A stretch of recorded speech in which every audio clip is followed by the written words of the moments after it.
You know, you can have a job, or you can have a career, or you can have a calling.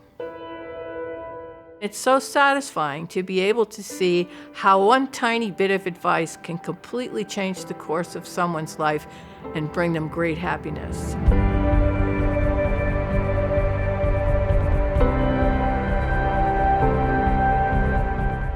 We talk to a family who has never gone to college and they've got children who might be the first ones in their family to go to college.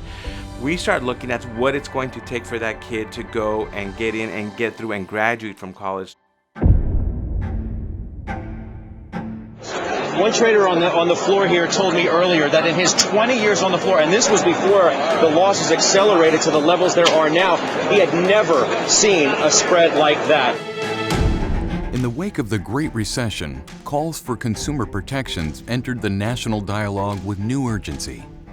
To protect our economy and people from another market meltdown, our government needs to fundamentally reform the rules governing financial firms. CFP Board, FPA, and NAPFA joined together to form the Financial Planning Coalition, creating a unified voice to advocate for policies that would benefit consumers of financial planning. After the recession, we saw the regulators become much more involved in terms of trying to protect the investing public. In the governance area, the profession stepped forward to contribute into that regulatory debate about the importance of having a fiduciary standard that would apply to those who were providing advice.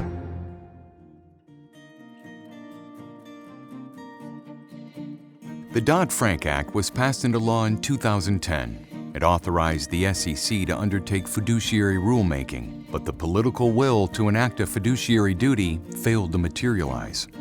Back in the time when CFP Board first stepped forward with a fiduciary standard, there were some people who were not sure that that was the right thing. But you know, at the end of the day, there's no wrong time to do the right thing. In 2018, CFP Board took the bold step of adopting an updated code of standards, which would extend the fiduciary duty to all financial advice provided to clients by CFP professionals. The new code and standards is in many ways the realization of the vision first set out in 1969 in Chicago.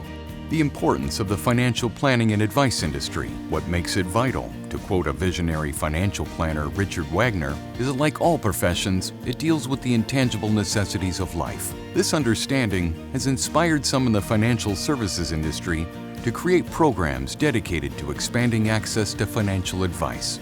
It's not just about making money, it's about making the society better. Hopefully, we will not see another financial crisis because of lack of financial literacy.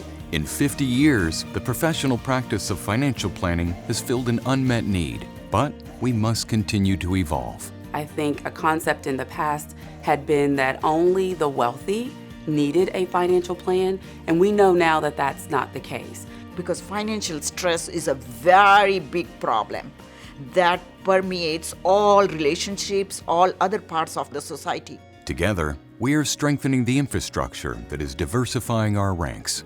I think with our initiatives for diversity and inclusion, we're going to see the fulfillment of the dream of having financial planning available to everyone. And so there's been a significant push for more females in this industry. So I'm extremely excited just seeing more individuals that resemble me sitting in the seat that I occupy. The profession continues to evolve in response to economic and regulatory shifts, to new investment products and strategies, and to new technologies. Robo-advice services have challenged financial advice providers to focus on the value they provide to clients. And for many, financial planning is the answer, with its focus on the client's needs and values and the strong client relationships it encourages. If you have a value proposition that ends with the phrase, "but don't hold me to that," you don't have a value proposition. It is of no value whatsoever. All signs point to a growing demand for financial planning, as we see increasing generational wealth transfers, growing healthcare and educational expenditures, and other trends that impact a person's financial well-being.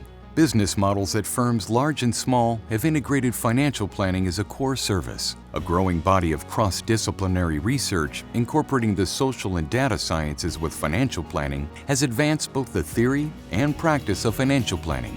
An interest in financial planning careers remains strong. All of these factors provide an exciting glimpse into the future of the profession. I see that a lot of the young millennials want to really create an impact. You can make a huge difference with just one recommendation that would just change the whole course of their life. That's pretty exciting.